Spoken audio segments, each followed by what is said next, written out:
Let me start out by saying this. If I offend anybody today, I don't give a shit.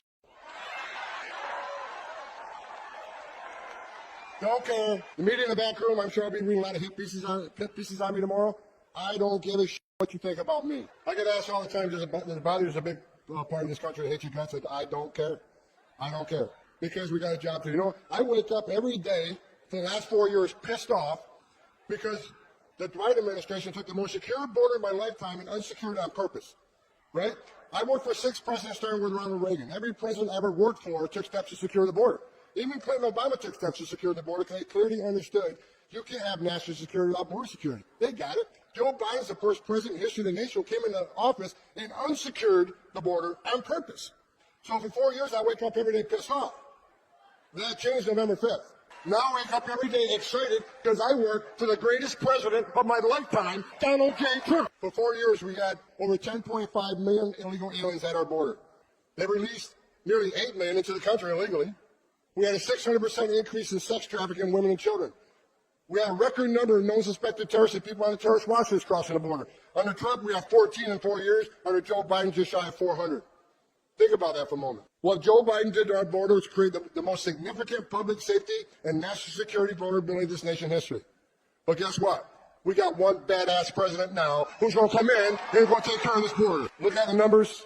Last few days, I'm telling you, every morning I get up, I can't wait to go to work. Because I know that I have a president who's going to open up every avenue of law enforcement to this great nation. In under 4 weeks, we have illegal crossings on the border down 95%. I remember when the president called me and said, I remember he called me when he brought me, this is the second time I came out of retirement for this man. So he called me, I remember, I was the first guy he called, and he says, okay, this is how the phone call went. I picked up on, I see POTUS on my cell phone, so I know it was Trump. He says, all right, Tom, you've been bitching about it 4 years. You want to come fix it? And I didn't hesitate. I said, I'll come back and I'll do it for free. I'm so pissed off. You don't have to pay me. Hey, look, in less than a month, illegal crossings down 95%. ICE has arrested over 21,000 people in the nation. Gotaways. Under President Biden, the gotaways, 2.2 million people crossed the border, weren't arrested because the border patrol was too busy making sandwiches, changing diapers, making baby formula, making hospital runs, dealing with humanitarian crisis. 2.2 million people crossed the border and weren't apprehended, weren't fingerprinted. We had about 1,800 a day in 2023. You know how many we had yesterday? 48. You're talking about 2,000 miles of border and only 48 people escaped. Well, that's 48 too many. I'm not going to be happy if that number is 0. Now we're getting a question. Well, you said you're going to concentrate on public safety threats and national security threats, but you arrested non-criminals. Yeah, damn right we did. Because you're in the country illegally, which happens to be a violation of our law. Entering this country illegally is a crime, and we're not going to forgive it. Into sanctuary cities, game on, because Pam Bondi's back into place.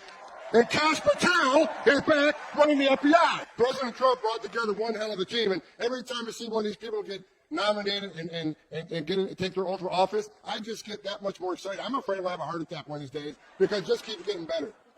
Sanctuary cities are a sanctuary for criminals. I've read all these stories this week. Tom Homan insulted AOC. Well, look, it's not an insult if it's true. She says Homan has no game, he has nothing on me. Look, you can claim you're educating people according to their constitutional rights. I think she's a long ways away from being a constitutional scholar myself.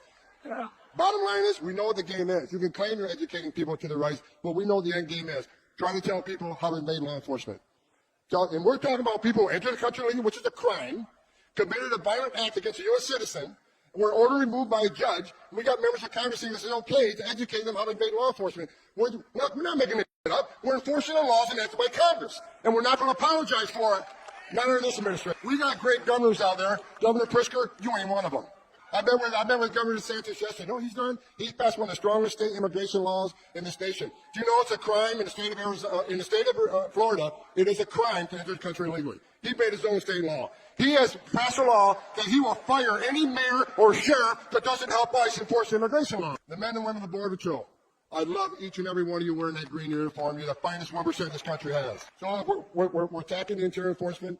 For those who don't think those numbers are enough, I don't either. If you haven't seen, I'm happy with the numbers, but I'm not going to be satisfied until every criminal alien gang member, every criminal alien, every Trenda Awa is eradicated from this country and send her to Gitmo where they belong. Damn, I love my job. Hey, look, I always said we got the border locked down, we're crossing down 95%. We've already arrested 21, just about 21,000.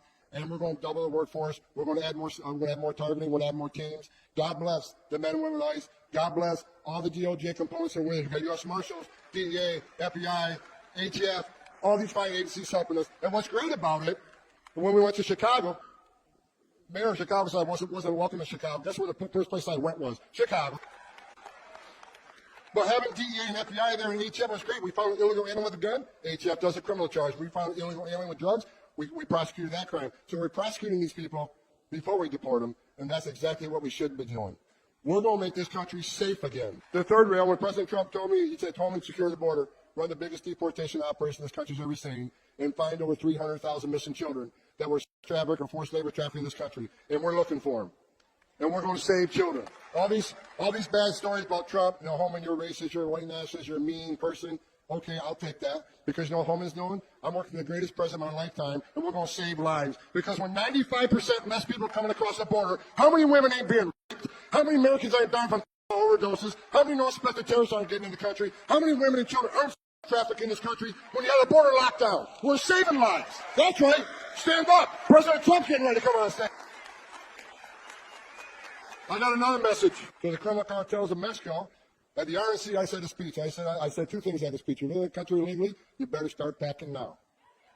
We're keeping that promise. The other thing I said on stage at the RNC, that President Trump is going to designate the criminal cartels of Mexico as a terrorist organization. He's going to wipe you off the face of the earth. After I said that, of course, I got numerous death threats. I did double the size of my security detail because all the cartels want to take Homan out. Well, I'll tell you what, come get some. You have killed more Americans than every terrorist organization in the world combined. You are now a terrorist organization. So word out to anybody that assists them, anybody that sells your drugs on the street, anybody that assists these cartels in any way, you are helping a terrorist organization, and the weight of the world's coming down on you. I read a story that last night, the police commissioner of Boston, you said you doubled down on not helping law enforcement officers of ICE. I'm coming to Boston. I'm bringing hell with me. I looked at the numbers this morning.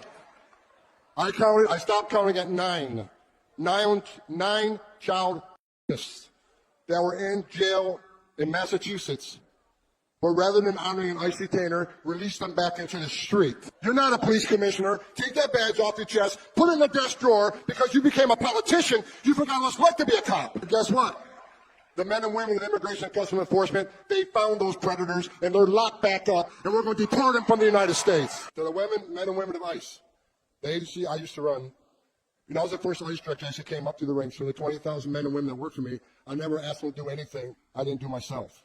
What I've done recently, I brought a bunch of badass old school boys back. I got a guy named Mark Hall. Mark Hall went to the Border Patrol Academy in 1984. I said, Mark, you ready to come back and make a difference? He dropped everything he did to come back. I'm bringing a bunch of old school people back to show the young folk how we did it and how we're going to do it. And like I said, I want to leave you with this. I said I got 45 minutes left. If Congressman J. Paul couldn't dabble me to shut up, no one in this building is going to get me off this stage until I'm ready to be off the stage. Now they turn the time red. I guess that's a warning. Yeah, here's what I want to say. And I hope you agree with me. If you agree with me, will you please stand up and let him know, because he's listening right now. The greatest president in my lifetime is back in the Oval Office.